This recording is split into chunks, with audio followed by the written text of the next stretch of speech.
Hello students, तो चलते हैं आज ज्योमेट्रिक प्रोग्रेशन का लेक्चर नंबर 8 और जिसमें हम पढ़ेंगे sum of infinite terms of GP.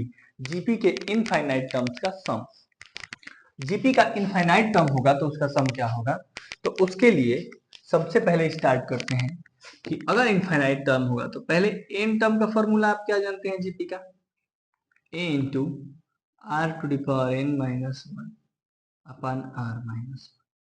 सही है, where r not equal to one. ठीक है, आपको मैंने एक और बात बताया था उस टाइम, यही फॉर्मूला जब ऐसे लिखा हो a into r to the power n minus one upon r minus one, तो आर ग्रेटर देन वन। हाँ, आर जब वन से बड़ा हो तो ऐसे लिख दो, और आर जब कई बुक में दिया भी है, और a into one minus r to the power n upon one minus r, क्योंकि सम है ना तो सम तो निगेटिव नहीं होगा।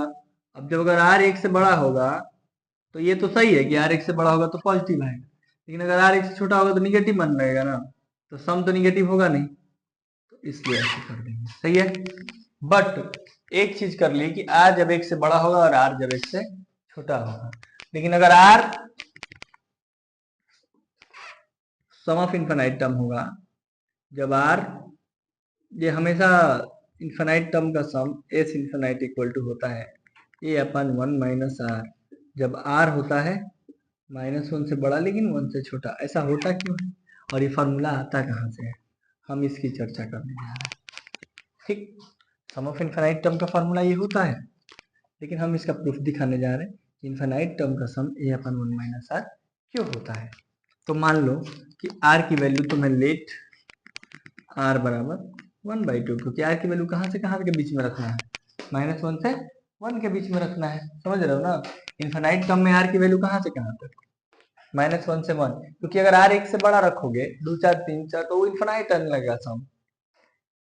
क्योंकि अगर आर रख दिए फाइव तो फाइव के पावर एन, और फाइव के पावर एन तो बहुत ज्यादा हो जाएगा ना, अगर एन टेन टू इन्फिनाइट तो five to the power n tends to infinite, तो अब सम इन्फिनाइट आएगा। ऐसा तो हो नहीं सकता है।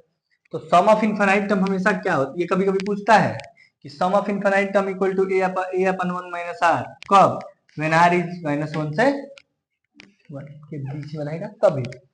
क्योंकि आर बराबर अगर वन बाई टू ले लिए तो एस एन क्या होगा, a into one by two to the power n minus one upon one by two minus one. अब अगर एस इन्फानाइट निकालें तो इन्फानाइट टर्म का सम क्या होगा, ये तो बहुत ज्यादा होने लगेगा ना। अरे अगर एन इन्फानाइट जाएगा तो वन बाई टू तो जीरो टेंस करने लगेगा ना।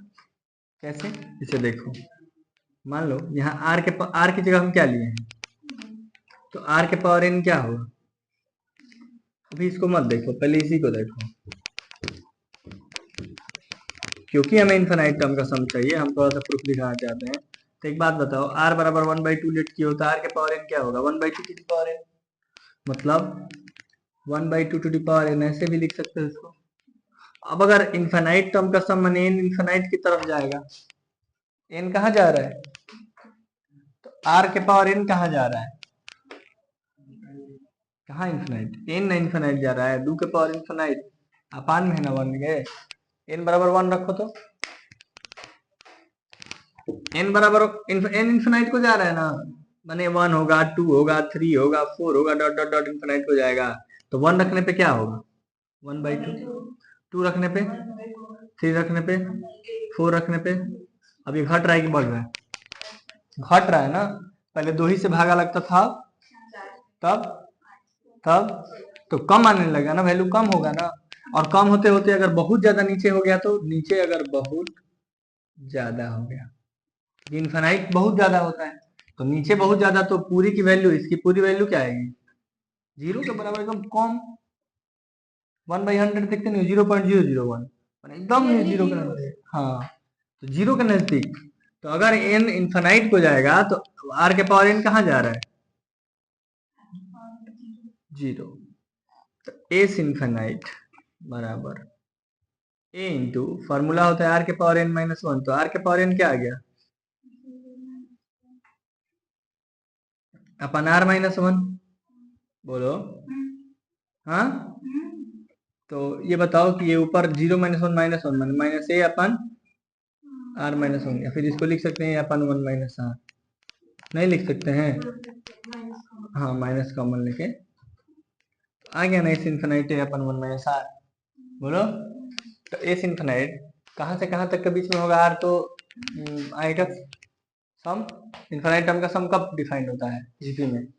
जब कॉमन रेशियो माइनस वन से वन के बीच में, कॉमन रेशियो, या 20 बार याद कर लो, कॉमन रेशियो जब माइनस वन से वन के बीच में, तभी आप इन्फिनाइट टर्म का सम निकाल सकते हैं। अदरवाइज, जैसे कि एग्जांपल लेते हैं हम,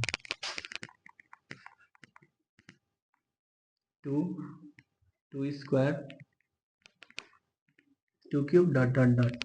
अब आप हमको बताओ इसके इन्फिनाइट टर्म का सम। तो पहले ये जीपी में है ना, जीपी में है तो फर्स्ट टर्म कॉमन रेशियो, तो इन्फिनाइट टर्म का सम क्या होगा? A upon one minus r, तो ए अपन माने two upon one minus r की जगह टू, माने टू अपन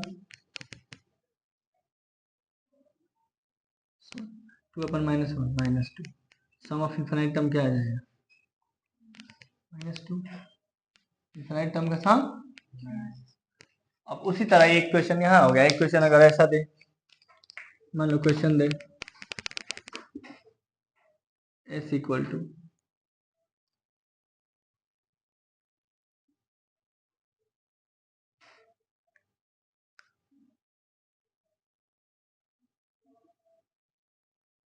जीपी में है, जीपी में है तो फर्स्ट टर्म तो 3 है, कॉमन रेशियो देख लो, 3 को डिवाइड 3 क्यूब, 3 पावर 7 में 3 पावर 4, 3 के पावर 3 ही आएगा।